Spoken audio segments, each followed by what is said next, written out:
ஆஹா, எப்படி சேட்டா வந்தவன வேலையை ஆரம்பிச்சிட்டாரு பாத்தியா? இதுதான்டா ஓப்பனிங் பேர். அபிஷேக் சர்மா, சஞ்சு சாம்சன், இதுதான்டா பெஸ்ட் ஓப்பனிங் பேர் இப்போதைக்கு கரண்ட் T20ல. நான் சொல்லலையா? இந்த சுமன் கில் வந்துட்டு செனத்தவக்கல மாதிரி விளையாண்டுட்டு இருந்தான் இத்தனை நாள். இன்னைக்கு எப்படி இருந்து மேட்ச்? சும்மா டப்பு டிப்பு டப்பு டிப்பு டப்பு டிப்புன்னு இருந்துடா. இதுதான்டா T20 மேட்ச். அதுக்கப்புறம் இன்னைக்கு பாண்டியா, அப்பா ஹர்திக் பாண்டியா எப்பவுமே ஒரு மேட்ச் சாமி கூடுவான், ஒரு மேட்ச் அடிப்பான். இந்த மேட்ச் அடிச்சு தொலைச்சிட்டான். இன்னைக்கெல்லாம் எல்லாரையும் கேமராமேன் அடிச்சிட்டான், எல்லாரையும் பிடிச்சி அடிச்சான்டா. இன்னைக்கு 16 பால்ல 50 போட்டிருக்கான் ஹர்திக் பாண்டியா. காட்டம் அடி 25 பால்ஸ்ல 63 ரன்ஸ். என்ன அடி அடிச்சான், ஃபாஸ்டா விளாண்டா. இன்னைக்கு அடிக்காத ஒரே ஆள் யாரு அப்படின்னா சூரியகுமார் யாதவ் மட்டும்தான். மற்றபடி எல்லாருமே இன்னைக்கு நம்ம டீம்ல தங்க மாதிரி விளையாண்டானுங்க. டாஸ் வந்துட்டு சவுத் ஆப்பிரிக்கா தான் ஜெயிச்சானுங்க. ஜெயிச்ச உடனே பவுலிங்கோட எனக்கு நிம்மதியா இருந்து, அப்பாடா லாஸ்ட் மேட்ச் இந்தியா வந்துட்டு ஜாலியா பேட்டிங் பிடிச்சு ஆடலாம் அப்படின்னு ஒரு சந்தோஷம் இருந்துச்சு. சஞ்சு வேற வந்துட்டான். நான் போன மேட்சே சொன்னேன், லக்னோலே விளையாட வேண்டியது, ஃபாகால விளையாட முடியல. ஏன்னா ஃபாக் யார் போட்டு விட்டா அப்படின்னா சுமன் கில்லும் கௌதம் கம்பீர் வந்துட்டு ஸ்டேடியம் மேல இருந்து ஃபாக போட்டு விட்டு என்னமோ கெடுத்துட்டானுங்க. பட் அகமதாபாத் வந்து பெரிய ஸ்டேடியம் அப்படின்றதுனால ஃபாக் போட்டா பத்தல, அப்படியே மேலேயே போயிருது. அதனால வந்துட்டு வேற வழி இல்லை, மேட்ச் விளையாட வேண்டிய சிச்சுவேஷன் வந்துட்டு நம்ம வந்து பேட்டிங் பிடிக்க வேண்டியது வந்துச்சு. அபிஷேக் சர்மா அண்ட் சஞ்சு சாம்சன் இவனுங்க 2 பேரும் நான் லைட்டா பயந்தேன். சஞ்சு சாம்சன் வந்து ஸ்ட்ரைக்ல இருக்கும் போது ஃபர்ஸ்ட் அவன் தான் இன்னைக்கு ஸ்ட்ரைக்ல இருந்தான். 2 பால் விட்டானா, ஐயோ லூசுத்தனமா ஏதோ பண்ணி அவுட் ஆக போறான் அப்படிதான் நான் நினைச்சேன். சஞ்சு சாம்சன் முட்டாத்தனமா ஏதோ அவசரப்பட்டு தூக்கி அடிக்கிறேன் அவுட் ஆக போறான் அப்படின்னு நினைச்சேன். அதுக்கப்புறம் கொஞ்சம் அபிஷேக் சர்மா வந்து ஸ்டார்டிங்ல ஒரு ஹேட்ரிக் 4 அடிச்சான், ஒரு 3 4 டப்பு டிப்புன்னு தொடர்ந்து அடிச்சான். அதுக்கப்புறம் சஞ்சு ஒரு 6 அடிப்பான் பாருங்க. அப்பவே தெரிஞ்சுட்டு ஓகே இன்னைக்கு ஒரு பிளாஸ்ட் இருக்குது அப்படின்னு. 2 பேரும் சும்மா சூப்பரா ஸ்டார்ட் பண்ணானுங்க. இத்தனை நாள் சுமன் கில் வந்து சாவடிச்சிட்டான்டா எங்களை. உண்மையிலே நினைச்சு பாருங்களேன், சுமன் கில் எப்படி விளாண்டா. ஆஸ்திரேலியன் சீரீஸையும் எடுத்துக்கோங்க, ஆஸ்திரேலியன் சீரீஸ்லயும் எப்படி விளாண்டா, இதுலயும் எப்படி விளாண்டா, செனத்தவளமாய் விளாண்டா சுமன் கில் வந்துட்டு. இன்னைக்கு அவன் வரல, ஹர்ஷித் ராணா வரல, எவ்வளவு நல்லா இருந்துச்சு தெரியுமாடா இன்னைக்கு மேட்ச் பாக்குறதுக்கு. இதுதான் பெர்ஃபெக்ட் T20 மேட்ச் மாதிரி இருந்துச்சு பாக்குறதுக்கு, எவ்வளவு நீட்டா இருந்துச்சு. 2 பேரும் ஒரு அருமையான ஸ்டார்ட் கொடுத்தானுங்க, வச்சு வெளுத்துட்டானுங்க. யான்சன்லாம் இன்னைக்கு சவுத் ஆப்பிரிக்கால உருப்படியா பவுலிங் போட்டது ஒரே ஒரு ஆள் தான், லுங்கி நெகிடி. இந்த மேட்ச்னு இல்ல, இந்த சீரீஸ்ல வந்துட்டு சவுத் ஆப்பிரிக்கா பொறுத்தவரை கொஞ்சம் எக்கனாமிக்கலா போட்டிருக்குது அவன் ஒருத்தன் தான். மத்தபடி பாத்தீங்கன்னா மத்த எல்லார் பாலையும் தொலைச்சு எடுத்துட்டானுங்க, உரிச்சு பேத்து விட்டாச்சு. சஞ்சு சாம்சன் அவுட் ஆன பால்லாம் செம பால். லிண்டிலாம் செமையா போட்டான் அந்த டெலிவரி வந்துட்டு. லிண்டி 3 ஓவர் நல்லா போட்டான். அது 4வது ஓவர் ஹர்திக் பாண்டியா வச்சு வெளுத்துட்டான்பா 4வது ஓவர்லாம். நான் எதிர்பார்த்தேன் சூரியகுமார் வந்துட்டு இன்னைக்கே வந்துட்டு 1 டிஜிட்ல தான் அவுட் ஆகும் அப்படின்னு. ஆக்சுவலா லைட்டா கஷ்டமாவும் இருக்குது அவன் அப்படி ஆடுறது, ஒரு கன்சர்னாவும் இருக்குது. ஏன்னா டீம் கேப்டன் இப்படி விளையாடும் போது ஒரு ப்ரெஷரா இருக்கும். ஏன்னா கேப்டன்சி நல்லா போயிட்டு இருக்கு அவனுக்கு. ஆனா ஒரு பேட்ஸ்மேனா வந்துட்டு ரொம்ப மட்டமா விளையாடுறான். எல்லாரும் விளையாண்டாலும் அவன் மட்டும் விளையாட மாட்டேங்கிறான். அவனுடைய வீக்னஸ் எல்லாருக்கும் தெரிஞ்சு போயிடுச்சு. ஸ்லோ பால் போட்டா அவுட் ஆயிடுவான், இல்ல ப்ரிடிக்ட் பண்ணிடுறாங்க, இல்ல அவனுக்கு இத்தனை வாட்டி அவுட் ஆனா பேட்ஸ்மேனுடைய கான்பிடன்ஸே வந்து ரொம்ப கம்மி ஆயிரும். இத்தனை வாட்டி அவன் அவுட் ஆனதுக்கு அப்புறம் திருப்பி ஒரு மேட்ச் வந்து பழையபடி அவனால அந்த அன்ஆர்த்தடாக்ஸ் ஷாட்லாம் ஆட முடியாது. யோசிப்பா, ஐயோ எப்படி ஆடுறது தெரியலையே அப்படின்னு. சுமன் கில் லேண்டா தெரியுமா அந்த 3வது மேட்ச் தர்மசாலால எப்படியாவது 50 போடுன்னு சொல்லிட்டு உருட்டி 28 பாலுக்கு 28 ரன் என்னமோ அடிச்சிட்டு இருந்தான் தெரியுமா. அந்த மாதிரி தான் விளையாட தோணும். ஸோ சூரியகுமார் யாதவ் வந்துட்டு கொஞ்சம் அவனுடைய ஃபார்ம் வந்து ரொம்ப கன்சர்ன்ல இருக்குது. எப்படியாவது இந்த நியூசிலாந்து சீரீஸ்லாம் நல்லா விளையாண்டே ஆகணும். சஞ்சு சாம்சனை தயவு செய்து போடுங்கடா, தயவு செய்து போடுங்க. நீங்க வேணா பாருங்களேன், திருப்பி சஞ்சு சாம்சன் எடுத்து வெளியே உட்கார வைப்பானுங்க பாருங்களேன். சுமன் கில்லுக்கு வந்து டோ இன்ஜுரி எல்லாம் ஒண்ணு கிடையாது.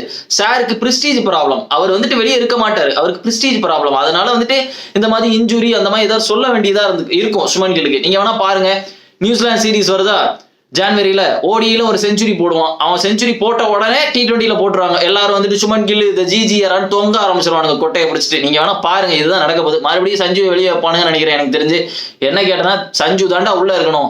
3 செஞ்சுரி போட்ட ஒரு பேட்ஸ்மேன் எப்படா நீங்க வெளியே உட்கார வைப்பீங்க, ஜோக்கர் பசங்களா. கௌதம் கம்பீரை பார்த்து தான் சொல்றேன். அதுக்கப்புறம் திலக் வர்மாவுக்கும் ஹர்திக் பாண்டியாவுக்கும் ஏற்பட்ட அந்த பார்ட்னர்ஷிப், திலக் வர்மா வந்து ஒரே 4 டீல் பண்ணிட்டு இருந்தான். ஒரு மாதிரி இது கூலா லேண்டா, அவன் ஒரு 70. ஹர்திக் பாண்டியாலாம் என்ன அடி இன்னைக்கு வந்து கேமராமேன்ல இருந்து எல்லாரையும் பிடிச்சு அடிச்சுக்கிட்டு இருந்தான். சாத்தி எடுத்துட்டு அகமதாபாத்ல வச்சு. ஹர்திக் பாண்டியா எப்பெல்லாம் இந்த ஒரு பம்ப்டப் ஆறானோ பாக்குறதுக்கே நல்லா இருக்குடா. அவன் ஷாட்லாம் எப்படி தெரியுமா இருக்கு. ஹர்திக் பாண்டியாலாம் பேட்டை ஃபுல் ஸ்விங்கே பண்ண மாட்டான், ஹாஃப் தான், இவ்வளவுதான் அவ்வளவுதான் போகுது பேட்டு, பறக்குது எல்லாம். பவர் நல்ல பவர் வச்சிருக்கான். ஆள் பார்க்க லீனா அந்த விஸ் கலிஃபா ஜாயிண்ட் அடிச்சுட்டு அலையிற மாதிரி இருக்கான் பாக்குறதுக்கு. விஸ் கலிஃபாவையும் தனுஷையும் கலந்து வச்சா எப்படி இருக்குமோ அதுதான் ஹர்திக் பாண்டியா. ஃபேஸ் தனுஷ் மாதிரி இருக்கும், இந்த பாடி லாங்குவேஜ் அந்த ஸ்வாக் எல்லாம் விஸ் கலிஃபா மாதிரி இருக்கும். இதுதான் ஹர்திக் பாண்டியா. அதுதான் இன்னைக்கு ஹர்திக் பாண்டியா பண்ணிட்டு இருந்தான் ஆக்சுவலா. பட் அந்த கேமராமேனு அதுக்கப்புறம் போய் கொஞ்சம் ஓகே ப்ரோ சில் தானே, எல்லாம் கேமரா முன்னாடி ஒரு சீனை போட்டுட்டா ஹர்திக் பாண்டியா, அதுக்கப்புறம் சில் பண்ற மாதிரி. பேட்டிங் சூப்பரா இருந்து 230 ரன். ஆக்சுவலா டிகாக் இன்னைக்கு ஒரு ஆரம்பிச்சான் பாருங்க. நம்ம ஹர்ஷ்தீப் சிங் இவர் இருக்காரு பாத்தீங்களா, ஒரு மேட்ச் நல்லா போட்டானா அப்ப இந்த மேட்ச் சொதப்பிடணும். இன்னைக்கு அந்த ஒயிட்ல இருந்து ஆரம்பிச்சான். நானும் ஹர்ஷ்தீப் சிங் வந்துட்டு இன்னைக்கு ஆஹா ஆரம்பிச்சிட்டான்டா ஒயிடுன்னு. இதே டெலிவரி வந்துட்டு ஹர்ஷ்தீப் சிங் வந்துட்டு T20 வேர்ல்ட் கப் 2024 போடுவான். எப்படி போடுவான்னா கரெக்டா ஒயிட் லைன்ல வைப்பான். அந்த ஒயிட் லைனுக்குள்ள வைப்பான், பேட்ஸ்மேனால அடிக்க முடியாது. அதனாலதான் அவ்வளவு எக்கனாமிக்கலா போட்டான் T20 வேர்ல்ட் கப் 2024. ஆனா இப்ப வந்துட்டு அது கொஞ்சம் மிஸ் ஆகுது, அந்த லைன் வந்து மிஸ் ஆகுது அவனுக்கு. அதனாலதான் அவனுக்கு எப்பவுமே அந்த ஒயிடு போயிட்டே இருக்குது. எப்ப பார்த்தாலும் அவனால வந்து கரெக்டா எய்ம் பண்ண முடியல.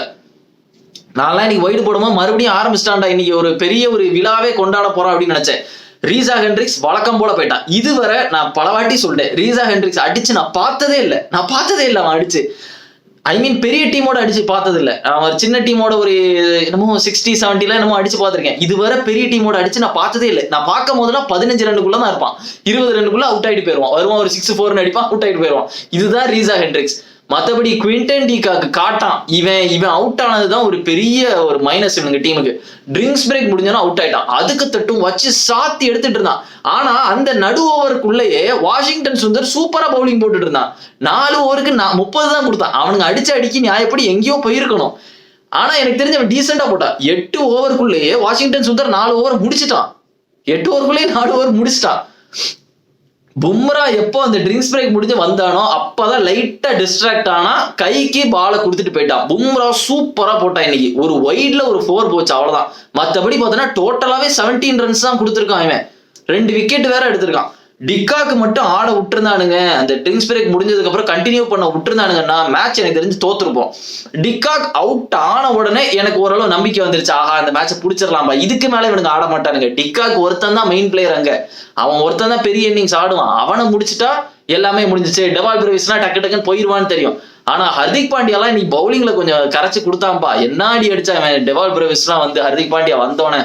பட் அவனையும் விக்கெட் எடுத்ததும் ஹர்திக் பாண்டியா தான். வருண் சக்கரவர்த்தி இன்னொரு சைடு 4 விக்கெட் சும்மா பறக்க விட்டுட்டு இருந்தான். டானவன் ஃபெரேராவெல்லாம் ஸ்டெம்ப் அப்பா. இன்னைக்குதான் வந்துட்டு வருண் சக்கரவர்த்தி கொஞ்சம் எமோஷனல் ஆகுனதே நான் பார்த்தேன். விக்கெட் எடுத்தோன்னு ஒரு மாதிரி ஏதோ கெட்ட வார்த்தை எல்லாம் போட்டான். யார் அவுட் ஆகுனா லிண்டா, ஜாஸ் லிண்டா அவுட் ஆகும் போது கெட்ட வார்த்தை எல்லாம் ஏதோ போட்டுட்டு இருந்தான். பட் சஞ்சு சாம்சன் இன்னைக்கு கீப்பிங் வந்து அருமையா பண்ணான். கீப்பிங்கும் சரி, இந்த ரிவ்யூ மார்க்கோ யான்சன் ரிவ்யூ எடுத்ததெல்லாம் சூப்பரா இருந்தது. அதெல்லாம் அவுட் மாதிரி எனக்கு தெரியல, பட் அவனுக்கு நல்லா காதுல விழுந்துட்டா என்னன்னு தெரியல. நல்லா இன்னைக்கு பண்ணான். வருண் சக்கரவர்த்தி பவுலிங் போடும் போது அவன் பின்னாடி இருந்து தமிழ்ல பேசுறது, அவங்க 2 பேருக்கு இருக்கிற கனெக்ஷன் எல்லாம் சூப்பரா இருக்கட்டே. நான் சொல்றேன்டா கௌதம் கம்பீர் லூசு பாயில, சஞ்சு சாம்சன் உள்ள போடுங்க. ஏன் பேச வைக்கிறான்னு தெரியல. நான் ஜாலியா தான் வந்தேன், இருந்தாலும் கௌதம் கம்பீர் ஏதாவது பேச வச்சிடறாரு என்ன. சஞ்சு சாம்சன் உள்ள போடுங்கடா. இன்னைக்கு எவ்வளவு நல்லா இருந்துச்சு. இந்த மாதிரி இருக்க வேண்டாம் உங்களுக்கு. அந்த அர்ஷித் ராணா சுமன் எல்லாம் வேண்டாம்டா, நமக்கு அவனை ஓரத்துல வைங்க. அவன் ஓடி ஆடிட்டு போட்டு இங்க வேண்டாம், அந்த T20 சைடு கொண்டு வராதிங்க. அவனை விரட்டி விட்டுருங்க எங்கேயாவது. நியாயப்படி அவன்லாம் ஒரு 4 மேட்ச் விளையாண்டுருந்தானா சூப்பரா விளையாண்டுருப்பா. சஞ்சு சாம்சன்லாம் கடைசி ஒரு மேட்ச் பிச்சை போடுற, நீ பாத்துக்கிறேன்டா அவனை வருவன்டா. நியூசிலாந்து சீரீஸ் அப்போ நான் வந்து கவனிச்சுக்கிறேன், நீ எப்படி டீம் எடுக்கிறேன்னு நான் பாக்குறேன். மற்றபடி இன்னைக்கு பவுலிங்லாம் வருண் சக்கரவர்த்தி என்னதான் அடி வாங்கினாலும் பட் அவ்வளவு பெரிய டோட்டல்லாம் கண்டிப்பா அடி விழும். இப்போ வந்து நான் 230 ரன் அடிச்சிருக்கோம். இவ்வளவு பெரிய டோட்டல்லாம் வச்சேன்னா கண்டிப்பா ஹர்ஷ்தீப் பால்லையும் அடி விழும், வருண் சக்கரவர்த்தி பால்லையும் அடி விழும். அவனுங்களும் வந்துட்டு ஈஸியாலாம் போக மாட்டானுங்க.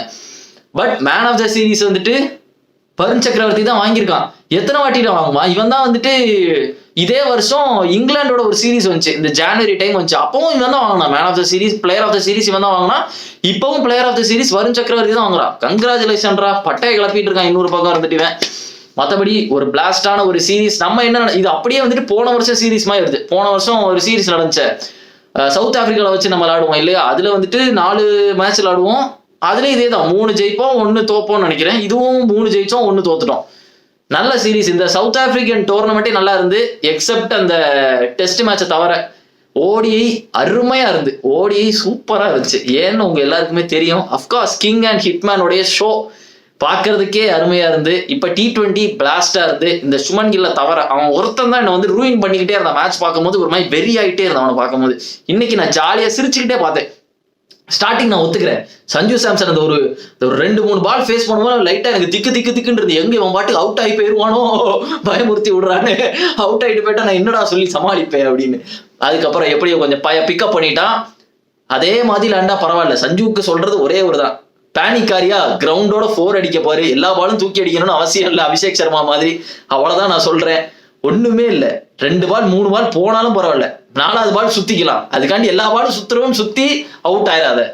ஓகே, அது மட்டும் தான். மற்றபடி நம்ம வந்துட்டு மேட்ச் இன்னைக்கு வந்து சூப்பரா பண்ணிட்டோம், நல்லா இருந்து. ஆஷஸ் ஒரு சைடு போயிட்டு இருக்குது, ஆஷஸ் பத்தி நம்ம அப்புறம் பேசுவோம். ஆஷஸ்க்கு நான் தனி ரிவ்யூ போடுறேன். நல்லா போயிட்டு இருக்குது. அவங்க டீமுக்குள்ளே அடிச்சுக்கிறானுங்க. ஆர்ச்சர் ஸ்டோக்ஸ் எல்லாம் என்ன சண்டை பாவம். சொல்ல போனா அவனுங்க ஆஷஸ் சைடும் ஒரு மாதிரி பாவமா இருக்கு. இங்கிலாண்டை பார்த்தனா அவனுக்கு விளையாடுறதுலே வந்து ஸ்டோக்ஸும் ஆர்ச்சரும் மட்டும்தான் விளையாடுற மாதிரி இருக்குது. மற்ற எல்லாரும் ஏதோ தனி ஏதோ பிக்னிக் போன மாதிரி வந்திருக்கானுங்க. எதுக்கு என்ன தெண்டத்துக்கு இங்கிலாந்து இருக்கானுங்கன்னே தெரியல. நான் வந்து அதை முடிச்சதுக்கு அப்புறம் போடுறேன் கைஸ். ஆஷஸ் முடிஞ்சோ நான் ரிவ்யூ போடுறேன். பட் இதுக்கப்புறம் வீடியோ எப்போ வரும்னு தெரியல. ஆஷஸ் மட்டும் தான் வீடியோ போடுவேன்னு நினைக்கிறேன். IPL ஆக்ஷன் முடிஞ்சாச்சு, இன்னொரு பெரிய ஒரு கேப் விட்டு தான் வரும்னு நினைக்கிறேன். இந்த சவுத் ஆப்பிரிக்கன் சீரீஸ் நல்லா இருந்துச்சு கைஸ். நம்ம வந்து நல்லா என்ஜாய் பண்ணோம் டெஸ்ட்டை தவிர. இதே மாதிரி நியூசிலாந்து சீரீஸும் இருக்கணும் அப்படின்னு நான் நம்புறேன். நீங்களும் அதே மாதிரி நம்பிக்கிட்டே இருங்க. ஆஷஸ் ரிவ்யூல உங்களை வந்து பாக்குறேன். ஓகே கைஸ், நீங்க மறக்காம வீடியோக்கு லைக் போடுங்க, சேனலுக்கு சப்ஸ்கிரைப் பண்ணுங்க, உங்க ஃப்ரெண்ட்ஸ் எல்லாருக்கும் ஷேர் பண்ணுங்க. Okay guys, and see you in the video and remember it always be on top. Cheers.